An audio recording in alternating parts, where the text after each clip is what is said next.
Welcome, Wargamers, to the most goth academies in all of the mortal realms, because today we are talking about Gaunt's Lectern, one of the major districts in the city of Ulfenkarn set in the Age of Sigmar universe. This is part of an ongoing series on the city of Ulfenkarn itself that sets GMs and players up for a great time exploring a city of the undead.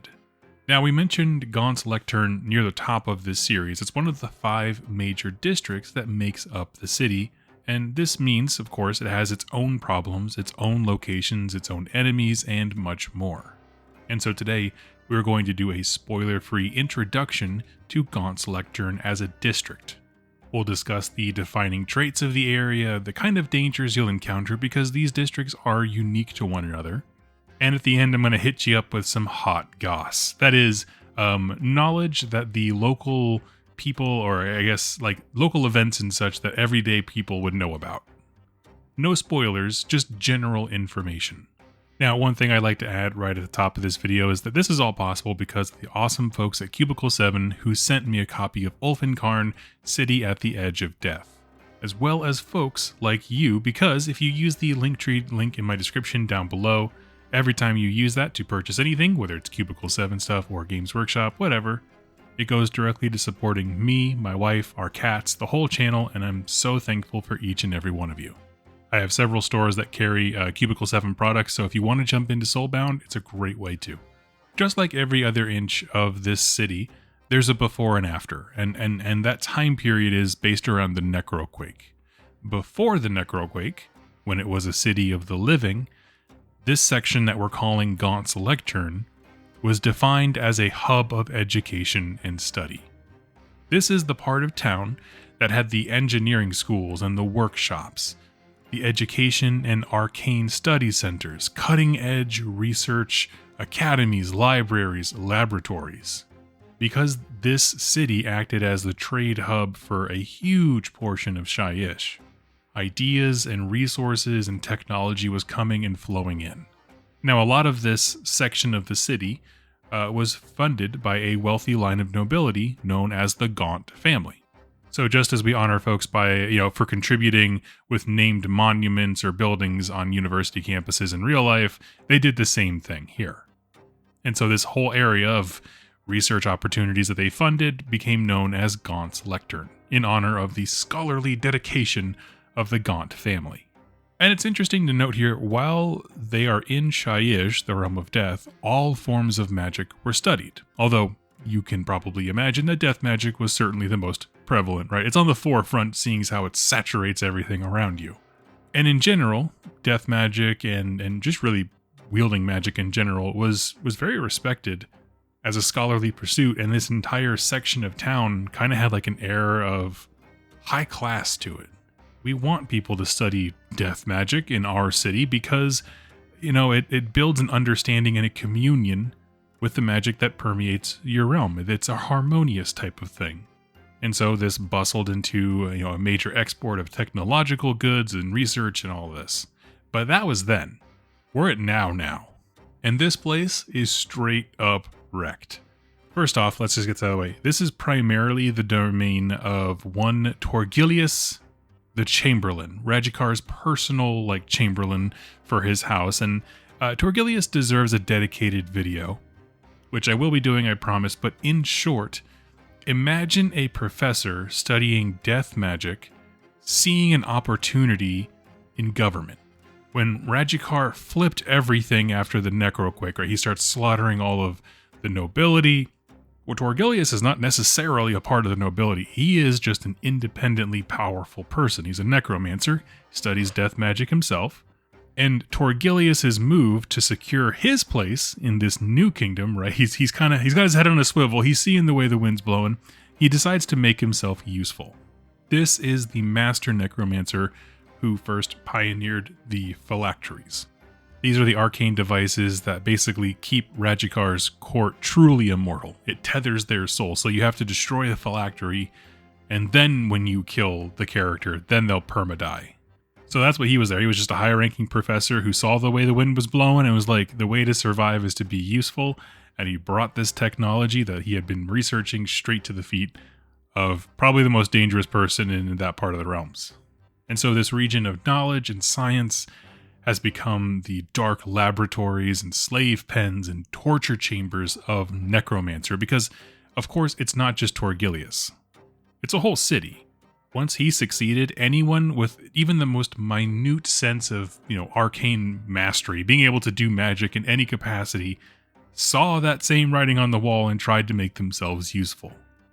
The difference is, they didn't bring anything to the table nearly as valuable as Torgilius did, and so they think, oh, I'm a necromancer now, it's going to be safe, easy street for me, and that's just simply not true. Now, as you try to navigate the district, a few things are going to become very clear to you.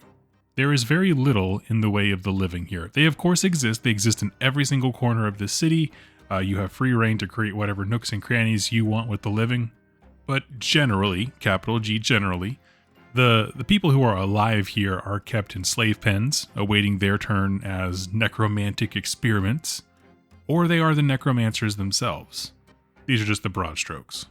You are exceptionally likely to encounter zombies and skeletons on your journey through Gaunt's Lectern, brought up with the dark magic and used as security patrols or labor. Again, lesser necromancers are going around patrolling the area, looking for corpses to revive to their cause or subjects to new tests, and then if you outlive your usefulness as a subject, you just go out and patrol and just kind of be eyes, looking for enemies, keeping everybody safe. So what that means is they're just dead and dying everywhere.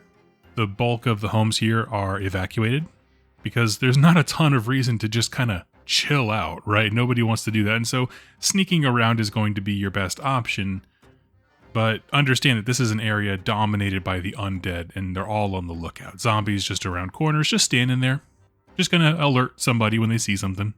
And within Gaunt's Lectern, while there used to be a ton of research facilities and universities and libraries, really there's one notable location in this district. It's called Barrowmark. Now this building that is called Barrowmark was once a work hall for artisans. If you've ever seen like artist lofts where they have like individual rooms you can rent out to have your space to do whatever you want to do in there, kind of sounds like that. It's just full of artisans, scientists, wealthy business people. But when Torgilius made his pitch to Radjikar, he did his Shark Tank sale of the phylactery, it came with a caveat that he needed places to do his research and production. Right? Like, hey, I did this once as a demonstration, but it takes a lot to make a phylactery. I need resources if you want to invest and get it on the ground floor. And so this building, which was really nice at one point, was gutted and converted into Torgilius's own lab. And since then, it has expanded and absorbed the buildings and homes around it.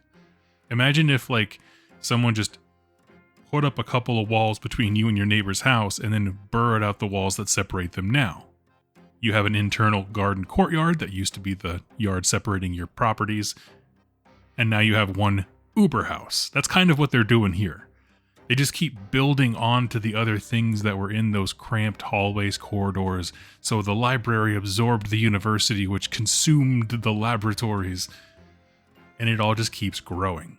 Which also makes me think that it would be a very cool place to explore simply because of how disorienting it would be.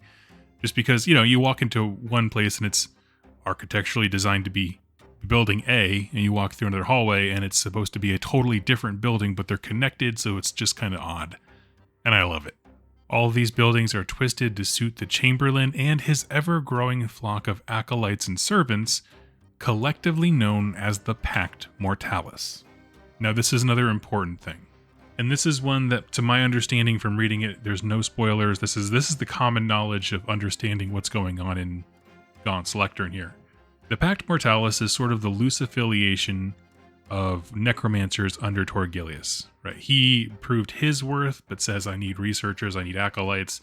And so all of these people are trying to desperately justify themselves to Torgilius and Radjikar to keep themselves alive.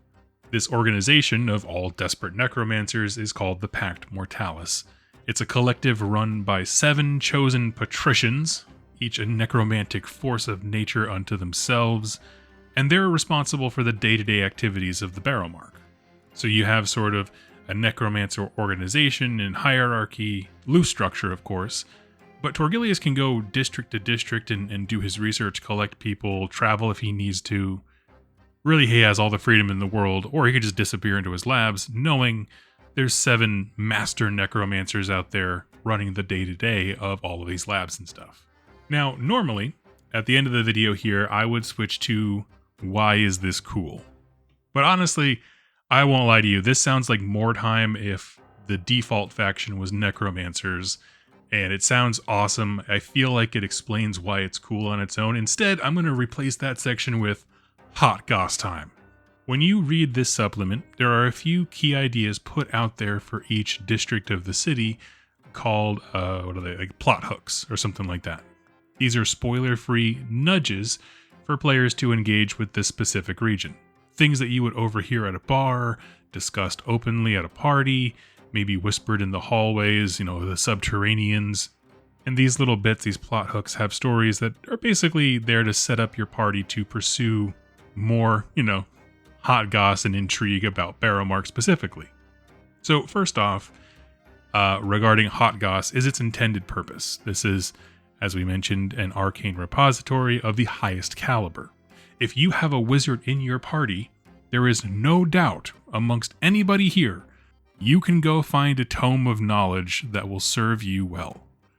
Like, the common rabble, slaves in the pen, understand that there is so much knowledge and weaponcraft there if you know how to wield it. So if they see an adventurer in your party who's a necromancer, not necromancer, just any kind of wizard of any form, you could be like, hey, go check this place out. Maybe you get a cool new spell or something, something like that. The wealth of knowledge and arcane, devastation is well documented amongst the populace. Now, despite the overall vibe of the district, kind of being like zombies, undead, and a few mortals trying to eke out an existence, there are people trying to eke out a meager life, and as such, there are goods and services available. For example, necromancers are living, so they need food. The kitchen is always looking for cooks and servants, and there's plenty of necromancers eager for raw materials, so they'll hire people to bring them corpses. And of course, no necromancer or any student of arcane stuff is above dealing with regular mortals if those mortals have an artifact or, something of value to trade.